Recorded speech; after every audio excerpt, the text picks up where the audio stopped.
Hello students, आज हम topic करेंगे रियल नंबर। 10th क्लास का टॉपिक है और इसके अंदर हम आगे जो टॉपिक आपका मेन आता है वो होता है Euclid division lemma. Euclid division lemma actual में है क्या बच्चों?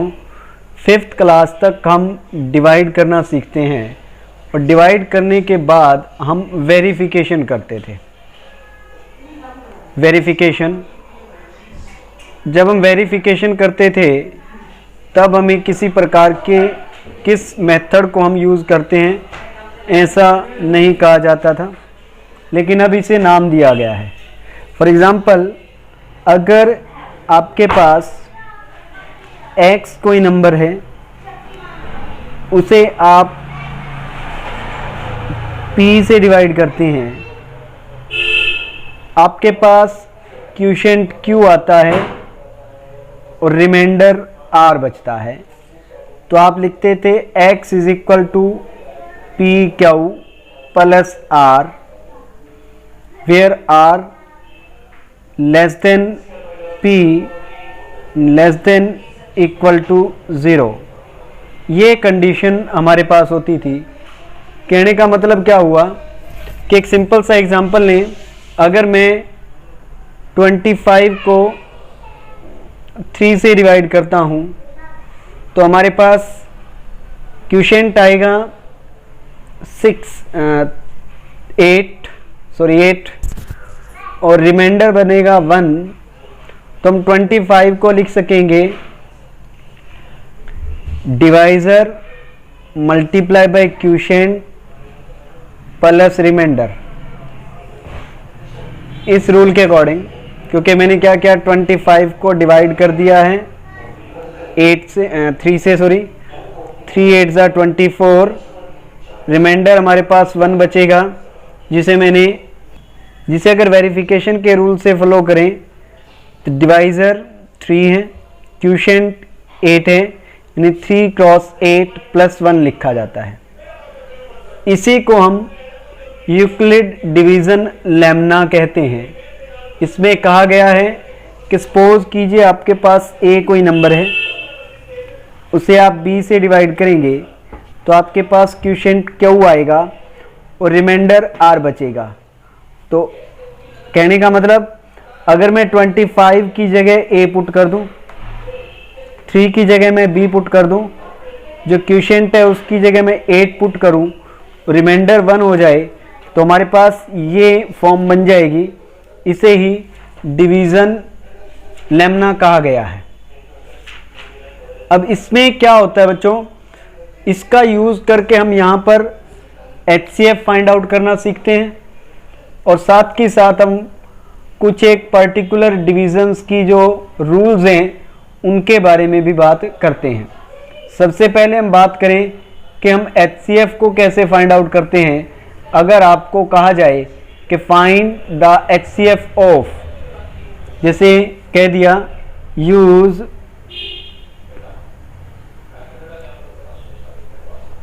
Euclid division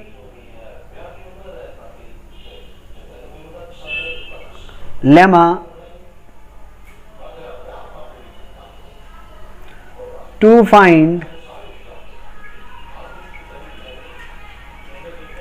HCF of 135 and 225। बच्चों, HCF ऑफ प्रीवियस क्लासेस के अंदर फाइंड आउट करना सीख चुके हैं। हम दो मेथड से HCF फाइंड आउट करते हैं। एक मेथड होता है फैक्टराइजेशन, फैक्टराइज करके, और दूसरा मेथड होता है डिवीज़न। यहां उसने ऑलरेडी कहा है कि डिवीज़न मेथड को आपने यूज़ करना है। हम जो प्रॉब्लम को सॉल्व करेंगे वो जस्ट प्रीवियस तरीके से सॉल्व करेंगे, लेकिन उसको एक्सप्रेस करने का, रिप्रेजेंट करने का मेथड चेंज हो जाएगा।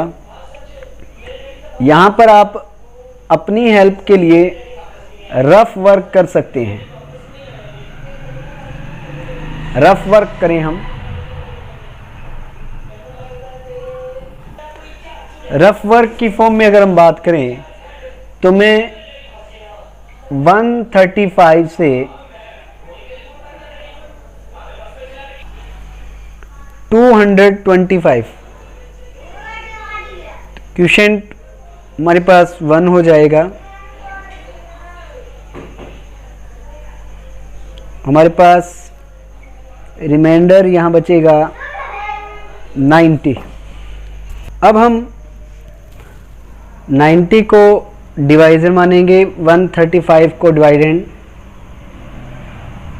1 90 45 बच जाएगा 90 45 टू 90। तो इस मेथड से आप क्या कहते थे कि 45 हमारे पास HCF आ चुका है। बच्चों अगर हम इसको एक्सप्रेस करें A is equal to B Q plus R की फॉर्म में, A is equal to B Q plus R की फॉर्म में लेकर चलें, तो पहले स्टेप में हमारे पास A का काम करेगा 225। 225 को हमने 135 से डिवाइड किया है। एक हमारे पास क्वोशिएंट आया है और 90 हमारे पास रिमाइंडर है। फर्स्ट स्टेप हमारा कंप्लीट हुआ।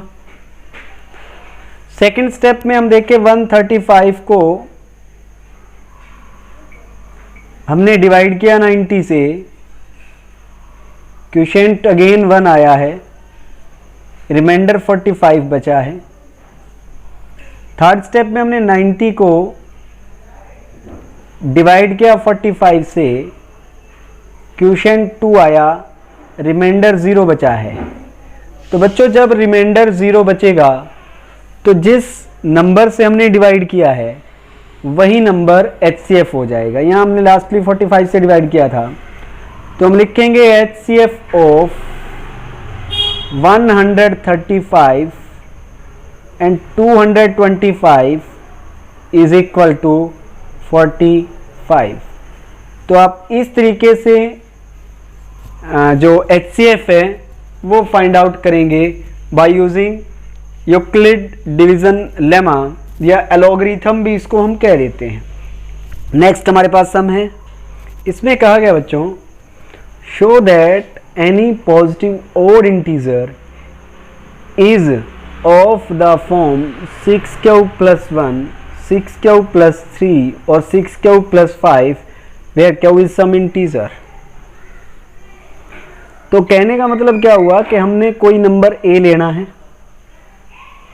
क्योंकि ये 6q प्लस 1 है तो नेचुरल बात है जो डिवाइजर है हमारे पास वो 6 है, q क्वोशिएंट है और r उसमें क्या आएगा, रिमाइंडर आएगा। और r की जो वैल्यू है वो डिवाइजर यानी 6 से ज़्यादा नहीं हो सकती, या तो वो 0 होगी या 1 2 3 4 और 5 तक होगी। अब पहला केस हम लेकर चलते हैं कि अगर हमारे पास r 0 है, इफ r इक्वल टू 0 हो जाए तो a is equal to 6q बनेगा, और 6q बच्चों 2 से डिवाइड होता है, तो इसे लिखेंगे इज एन इवन नंबर। ये एक इवन नंबर है। इसी प्रकार से सेकंड केस में अगर r इक्वल टू 1 आ जाए तो a की वैल्यू हमारे पास 6q प्लस 1 हो जाएगी। बच्चों यहाँ 6q तो 2 से डिवाइड हो जाता है, लेकिन जो 1 है वो 2 से डिवाइड नहीं होता। तो इसका मतलब हम ये कह सकते हैं कि 1 क्या बचेगा, रिमाइंडर बचेगा। और हमें पता है जब भी हम किसी नंबर को 2 से डिवाइड करें और रिमाइंडर 1 बचे तो वो एक ओड नंबर होता है, तो इज एन ओड हो जाएगा। ओड नंबर कह लें या इंटीजर कह लें, और इंटीजर कह सकते हैं आप इसको। सेम अगर r 2 के इक्वल आ जाए, if r is equal to 2 के इक्वल आ जाए तो a is equal to 6q plus 2 हो जाएगा। अब 6 भी 2 से डिवाइड होता है, 2 भी 2 से डिवाइड होता है, तो ये क्या आ जाएगा, is an even number, even integer कह लें। इसी तरीके से इफ r 3 है तो a हमारे पास 6q प्लस 3 बन जाएगा। अगेन ओड आएगा ये, रीजन क्योंकि 6 तो डिवाइड हो जाएगा 2 से, लेकिन 3 कंप्लीट डिवाइड नहीं होगा। इसी प्रकार से अगर हम r की जगह अगर हम कहें कि r की जो वैल्यू है 4 आती है तो a इज इक्वल टू बनता है 6q प्लस 4। यहां पर भी 6q भी डिवाइड होता है 2 से और 4 भी डिवाइड होता है, तो ये एक इवन नंबर या इवन इंटीजर हो जाएगा।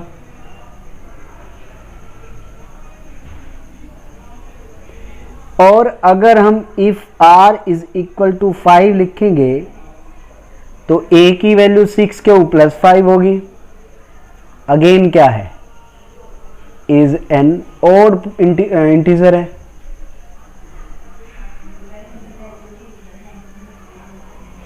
तो बच्चों यहां एक बात हमारे पास स्पष्ट आ गई कि अगर r 1 है तब ओड आया है ये, अगर रिमाइंडर 3 है तब भी ओड है, और रिमाइंडर 5 है तब भी ओड नंबर है।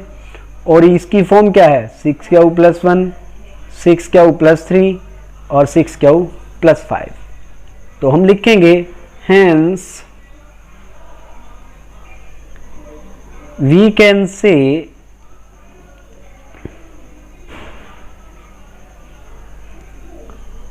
Any positive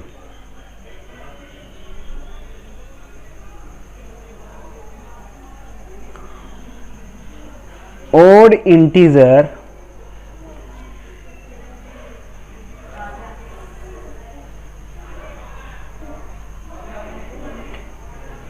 is of the form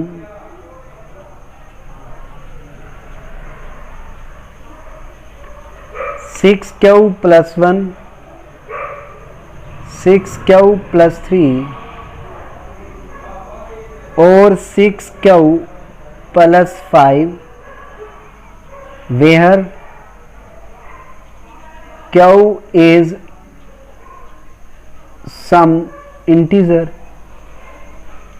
q is some integer। तो इस तरीके से हम इसको एक्सप्रेस कर सकते हैं। इसी प्रकार से नेक्स्ट हमारे पास जो प्रॉब्लम है उसमें क्या कहता है, use Euclid division lemma to show that the square of any positive integer is either of the form 3m or 3m plus 1 for some integer m। ये हमारे पास है बच्चों। तो इसको हम कैसे सॉल्व करेंगे, हमें कहा है स्क्वायर, कहता है कि हमें प्रूव करना है कि किसी भी धनात्मक पूर्णांक के वर्ग को हम 3m या 3m प्लस 1 के फॉर्म में लिख सकते हैं। सपोज कीजिए हमारे पास नंबर a है, वो बना हमारे पास 3q प्लस r, 0 या 0 से ग्रेटर है r लेकिन 3 से स्मॉलर है। तो पहला केस आता है if r is equal to, बच्चों यहाँ एक और मेथड भी हम यूज़ कर सकते हैं कि अगर हमारे पास स्क्वायर की बात किए, इसको यहाँ पर भी स्क्वायर कर सकते हैं और हम सीधा ये भी लिख सकते हैं कि इफ r 0 है तो a is equal to 3q हो जाएगा। लेकिन हमें तो स्क्वायर के बारे में बात करनी है, तो A square is equal to 9 Q square हो जाएगा, जिसे अगर हम 3 से डिवाइड करें तो ये 3 क्यू स्क्वायर बनेगा, और इसकी जगह m अप्लाई कर दे तो that is equal to 3m। तो कहने का मतलब positive integer a is equal to 3 के ओवर ए स्क्वायर किसकी फॉर्म में है, 3m की फॉर्म में आ गया। इसी प्रकार से अगर r 1 हो जाता है, इफ r 1 है, देन a क्या बनेगा बच्चों, a बन जाएगा 3q प्लस 1, और a स्क्वायर पर हमारा a प्लस बी का होल स्क्वायर यानी कि a square plus 2ab plus B square हो जाएगा। यहाँ बच्चों 3 कॉमन आउट निकल जाता है, तो बन जाता है 3q square plus 2q plus 1। इसकी जगह फिर मैं m अप्लाई कर दूं तो ये बन गया 3m प्लस 1। तो सेकेंडली हमने ये प्रूव कर दिया कि किसी भी पॉजिटिव इंटीजर को 3m प्लस 1 की फॉर्म में भी लिखा जा सकता है, पॉजिटिव इंटीजर के स्क्वायर को। फाइनली अगर हमारे पास r2 आ जाता है, इफ r इक्वल टू 2 आ जाए, तो a इज इक्वल टू बन जाएगा बच्चों 3q प्लस 2, लेकिन वही बात हमें तो स्क्वायर बताना है, तो a square is equal to क्या बनेगा 9q square plus 2ab 12q plus 4। तो बच्चों 4 को हम लिख देंगे 3 प्लस 1, और ये बन जाएगा 9q square plus 12q plus 3 plus 1, और इसे हम कंबाइन करके यहाँ से 3 कॉमन आउट निकाल लें। 3 कॉमन निकलने के बाद हमारे पास बचेगा 3q square plus 4q plus 1 plus 1। तो इसकी जगह आप m अप्लाई करें तो आपके पास जो वैल्यू आ जाएगी वो बन जाएगी 3m प्लस 1, यानी कि हम कह सकते हैं hence any positive integer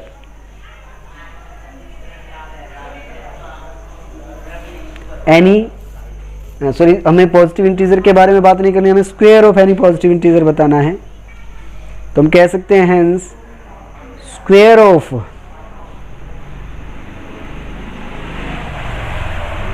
any positive integer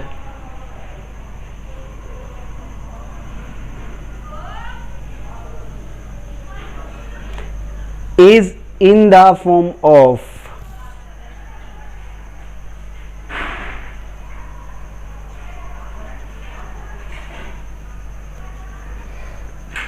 m or 3m plus 1 for some integer m।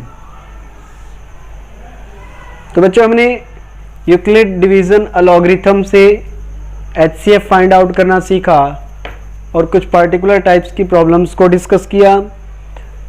इसके बेस पर आपकी एक्सरसाइज 1.1 होती है।